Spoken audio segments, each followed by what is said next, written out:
Na aula passada, nós começamos a corrigir as atividades da primeira e segunda semana, né? Aí corrigimos as atividades avaliativas, corrigimos, né, aquele mapa mental, corrigimos as atividades da primeira semana do PET, né? Então, vamos hoje começar a corrigir aquela segunda atividade avaliativa, que é essa atividade avaliativa da colonização portuguesa. Então, são características da colonização portuguesa na América. Tá? Então, quais são essas características? Economia voltada para o mercado externo, emprego de mão de obra escrava e predomínio da monocultura. Né?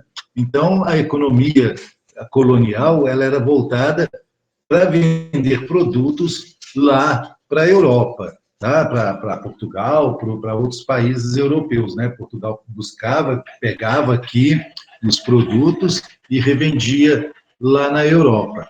Era o emprego da mão de obra escrava, né? Então, a colonização portuguesa utilizou da mão de obra escrava, primeiro indígena, depois a mão de obra escrava africana. E predomínio da monocultura. Existia a produção, né, a plantação aqui na colônia, né, na sua maior parte, né, de um único produto, que era a cana-de-açúcar. Né, por isso que era monocultura, tá, a produção de um único produto. Tá? Claro, produzia-se arroz, feijão, batata, milho, existiam outros produtos, mas esses outros produtos eram praticamente para o consumo interno. Tá? O principal produto, né, o que se ganhava mais dinheiro aqui na colônia, era a produção da cana-de-açúcar, né, e do açúcar, o que era revendido lá na Europa. Questão 2. Sobre a organização política, econômica e social da colônia portuguesa. Organização política, econômica e social. A função básica da colônia era fornecer produtos ao comércio europeu, possibilitando lucros para a metrópole. Tá? Então, tinha como função a produção aqui, né, de fornecer produtos ao comércio europeu e possibilitava lucros aí para a metrópole. Tá? 3. Um cronista do período colonial escreveu que os povoados do Brasil, por mais ricos que sejam, tudo pretendem levar para Portugal. E, se as fazendas e bens que possuem souberem falar, também lhe ouverão de ensinar, dizer como aos papagaios, aos quais a primeira coisa que ensinam é papagaio real para Portugal, porque tudo querem para lá. Tá? Então, o que essa frase, né, essa crônica aí, escrita pelo Frei Vicente, o que ele queria dizer? Né? O texto do cronista revela que os colonizadores procuravam usufruir as riquezas da colônia, não manifestando nenhum apego à terra. O né, essa frase, o que ela mostra para a gente? Que os portugueses, né, vinham aqui para a colônia com a intenção de ficar ricos e depois voltar para Portugal. Né? Eles não criavam apego à terra, eles não criavam amor à terra, eles utilizavam aqui apenas para usufruir e para obter riqueza, não criando vínculo com a terra. Por isso que nós chamamos a colonização do Brasil de colonização para exploração, tá? Diferente lá dos Estados Unidos, que foi uma colonização de povoamento. Lá, né, nas 13 colônias, né, que formaram os Estados Unidos, as pessoas fugiam da Europa, iam para lá com a intenção de morar, de criar uma família, criar um vínculo com aquela terra. Eles não queriam voltar para a Europa, porque eles eram perseguidos na Europa. Então, a diferença é essa. Aqui era uma colônia de exploração. Vinham para cá para explorar com a intenção de um dia voltar rico para a Europa. Tá? Então, eles não criavam amor à terra, né? Não criavam amor, não criavam apego à terra brasileira. E diferente, então, lá dos Estados Unidos. 4. Na verdade, havia uma definição oficial, quase técnica, de quilombo no período colonial, abarcando agrupamentos bem mais simples. Toda a habitação de negros fugidos que passem de 5, em parte despovoada, ainda que não tenham ranchos levantados, nem se achem pilões nele. Segundo uma consulta do rei ao Conselho Ultramarino, em 1740, a devassa do Oitizeiro, em 1807, seguiu esse conceito mais estrito e, por isso, descobriu não um, mas vários quilombos. A definição usada pelo governo metropolitano para o termo quilombo, o que ele quis dizer ali, né? Que não existia necessidade de se ter habitação, de se ter algum tipo de moradia, de se ter um pilão, de se ter qualquer coisa que comprovasse que ali existia um grupo, né, de escravos fugitivos, já era considerado um quilombo. Bastava ter 5 negros ali, se estivessem plantando alguma coisa lá no meio da floresta, escondidos, já era considerado um quilombo. Tá? Então, não tinha necessidade de ter habitações. Tá? Então, a definição usada pelo governo metropolitano para o termo quilombo destacava a ação de negros fugidos, que viviam isolados no interior das matas brasileiras, sem serem incomodados pelo poder público local. Então, se encontrasse um pequeno grupo de negros que estavam fugidos, mas estavam escondidos no meio da mata, aquilo já era considerado um quilombo, e o governo português já podia agir, né, prender, matar, destruir o que eles tivessem ali naquele local. Então, daí vão surgir dezenas de quilombos no Brasil por causa dessa definição, né? Se tivesse 5 negros fugitivos reunidos, já era considerado um quilombo. 5. Os primitivos habitantes do Brasil foram vítimas do processo do colonizador europeu, com visão de mundo calcada em preconceitos. Menosprezou o indígena e sua cultura. A acreditar nos viajantes e missionários, a partir de meados do século XVI, há um decréscimo da população indígena, que agrava nos séculos seguintes. Os fatores que mais contribuíram para o citado decréscimo foram, né? Então, isso aí, os historiadores, né, os estudiosos, chegam à conclusão de que, a partir do meados do século XVI, né, quando os portugueses começam a chegar aqui na América, aqui no Brasil, vai haver um decréscimo da população indígena muito grande. Tá? Então, o que contribuiu para esse decréscimo, né, para a diminuição da população indígena que vivia aqui no território onde que virou Brasil? As epidemias introduzidas, né, pelo invasor europeu e a escravidão dos índios. Então, esses 2 fatores, né, as epidemias e a escravidão, fizeram com que houvesse esse decréscimo, né, da população indígena aqui na região onde que mais tarde, né, se tornaria o Brasil. 6. O governo geral foi instituído por Dom João III em 1548 para coordenar as práticas colonizadoras do Brasil. Consistiriam essas últimas em dar às capitanias hereditárias uma assistência mais eficiente e promover a valorização econômica e o povoamento das áreas não ocupadas pelos donatários. As afirmativas abaixo identificam corretamente algumas das atribuições do governador-geral, à exceção de... Então, como não ocorreu, né, a prosperidade, né, não se prosperou o sistema de capitanias hereditárias, apenas 3, 4 capitanias que conseguiram prosperar, o governo português vai adotar o governo geral, né, que aos poucos vai substituindo aí as capitanias hereditárias. Tá? Então, as afirmativas abaixo identificam corretamente algumas das atribuições do governador-geral, exceto organizar a defesa da costa e promover o desenvolvimento da construção naval e do comércio de cabotagem. Tá? Então, isso não era uma obrigação do governo geral. 7. Durante a maior parte do período colonial, a participação nas câmaras das vilas era uma prerrogativa dos chamados homens bons, excluindo-se desse privilégio os outros integrantes da sociedade. A expressão homem bom dizia respeito a...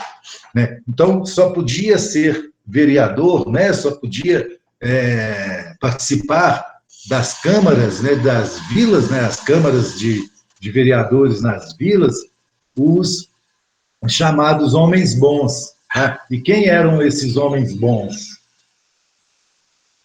Senhores de engenho e proprietários de escravos. Tá? Então, só era considerado um homem bom, nesse período, aquela pessoa que possuía um engenho, que era dono de engenho e que era proprietário de escravos, né? Então, aquela pessoa que escravizava, que mandava matar, que mandava chicotear os escravos, né? Era considerado o homem bom, e assim ele podia, né, participar aí das câmaras. 8. Todas as alternativas abaixo relacionadas aos motivos levaram os portugueses a efetivarem a colonização do Brasil, exceto quais que foram esses motivos, né? Todos esses 3 primeiros aí foram motivos: assédio de estrangeiros ao litoral, declínio do comércio dos produtos do Oriente, forma de garantir a posse da colônia e de novas fontes de lucro. Tudo isso aí, todos esses aí foram motivos. Agora, os portugueses queriam um entreposto comercial mais perto das 13 colônias. Isso não foi motivo. Os portugueses não tinham comércio com as 13 colônias, né? Então, esse entreposto comercial aqui no Brasil, para ficar perto das 13 colônias, não existe. Tá? Está errada essa afirmação. 9.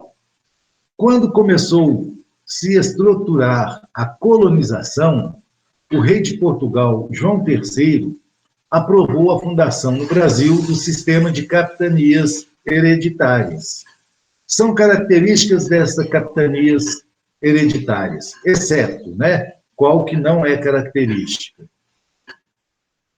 As capitanias eram uma forma do rei centralizar o poder em suas mãos.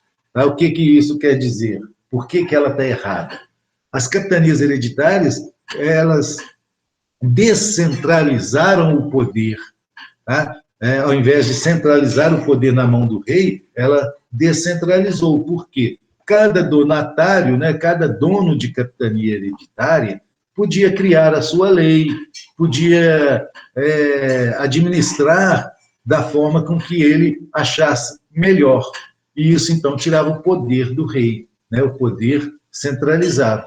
Quando vem os governos gerais, aí sim volta a centralizar o poder na mão do governador geral, né, na mão do representante do rei aqui na colônia.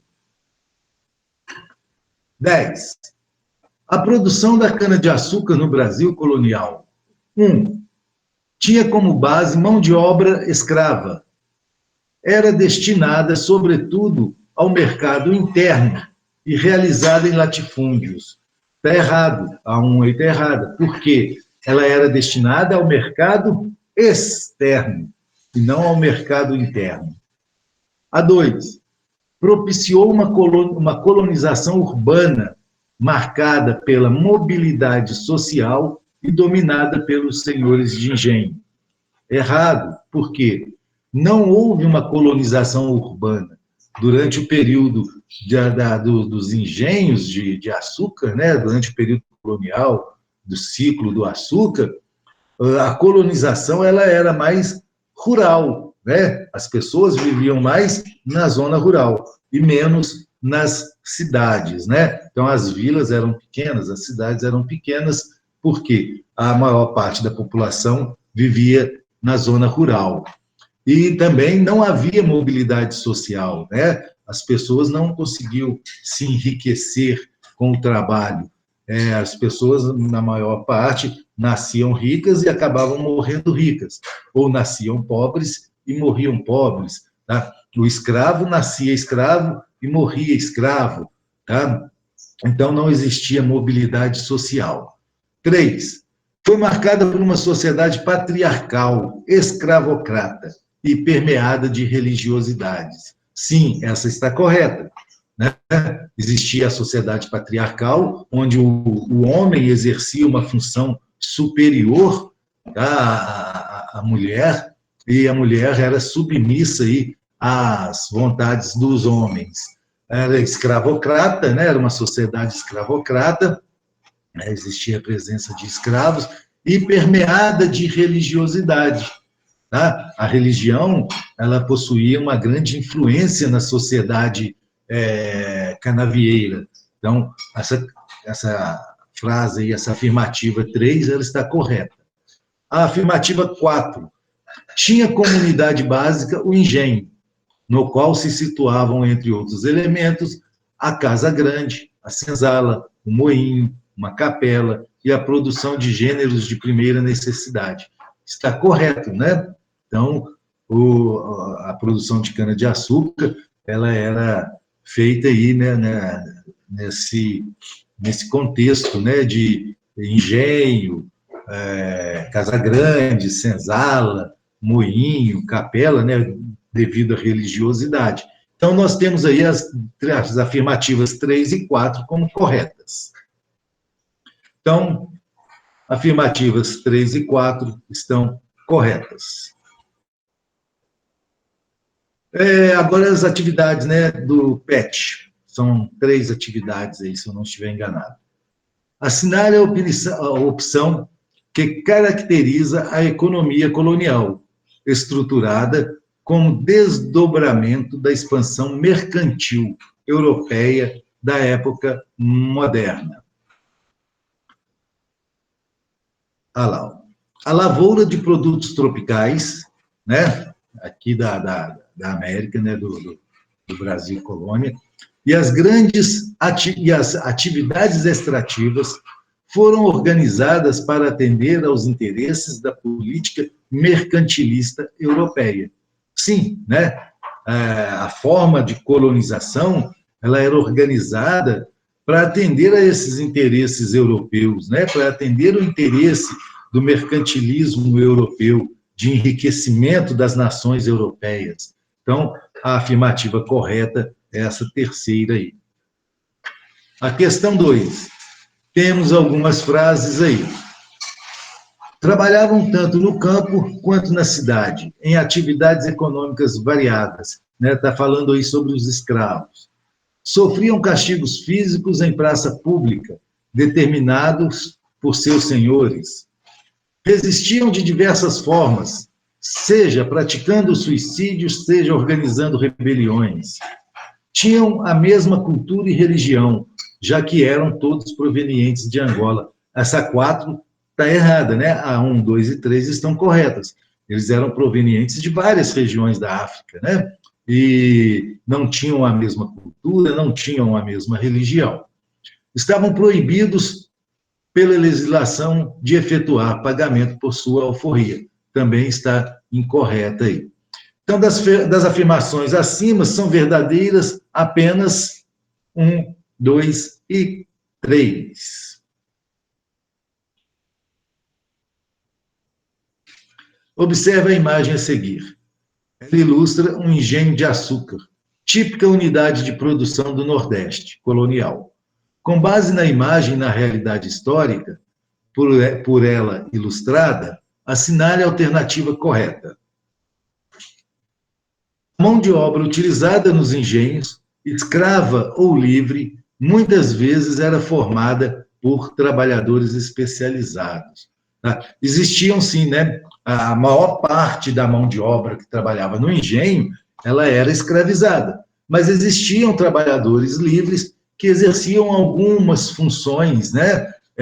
Feitores, por exemplo, algum técnico, né? De como que se fazia o açúcar, ou de como que se consertava o engenho. Então, era mão de obra especializada. Essa mão de obra especializada, ela era feita pelos trabalhadores livres. Tá? Então, existia a mão de obra escrava, que era a grande maioria, e uma pequena parte de trabalhadores livres. Assim, nós encerramos, né, a nossa correção de atividades